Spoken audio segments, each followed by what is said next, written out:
course, we've had a lot more action since Charlie's been on staff. Yeah,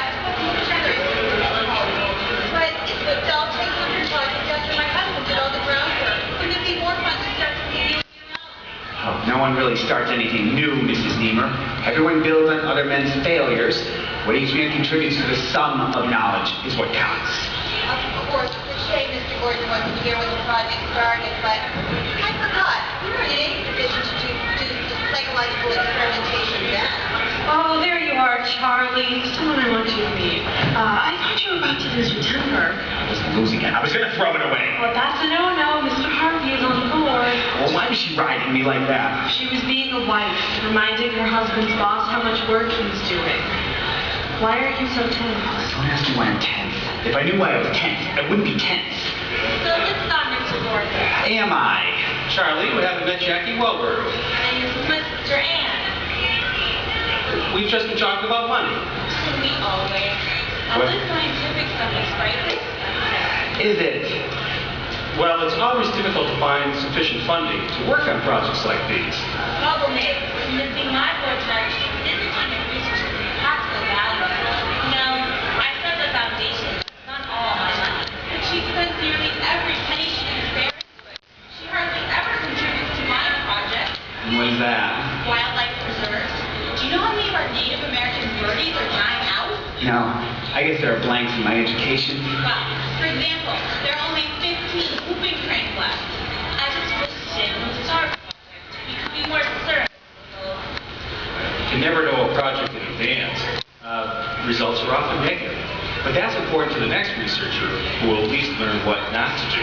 But so much money? I mean, I'm delighted for Mr. Gordon, but is this really something the world will be able to use?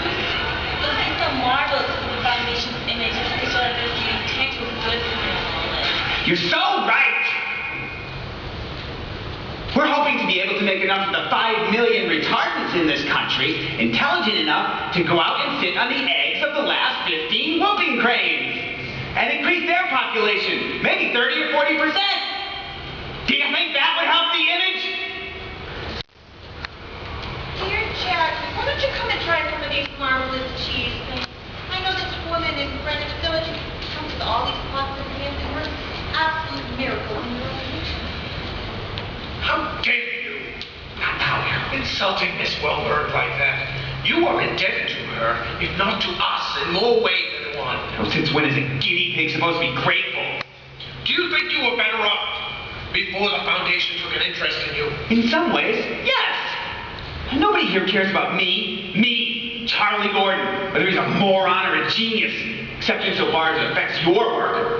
Well, I've served your purposes. Now I'm trying to correct your mistakes, but don't ask me for gratitude. You want me to feel sorry for you? You can feel sorry for yourself. Go ahead. This experiment was designed to raise your intelligence, and it did. We had no control over your development from a likable, retarded man into an arrogant, self-centered ingrate. You wanted someone who could be made intelligent and kept in a cage to be displayed when you wanted to take your bows. We did everything we could for you. Except treat me like a human being. I'm a person now. So is Charlie. Before he ever walked into that lab. You doctors, PhDs, think a person with an IQ of less than 100 is that we don't matter. But we do. We? Yes. The other Charlie is here. Still here. He's out of his head. He's talking. Isn't there two of him? Sometimes he sees himself as he used to be, as if the old Charlie is struggling for possession of the body. He's not struggling. He's just waiting. Should I take him home? He's becoming an embarrassment. Before I was operation, I had lots of friends. In the bakery, Mrs. Donner. Now I ain't got nobody.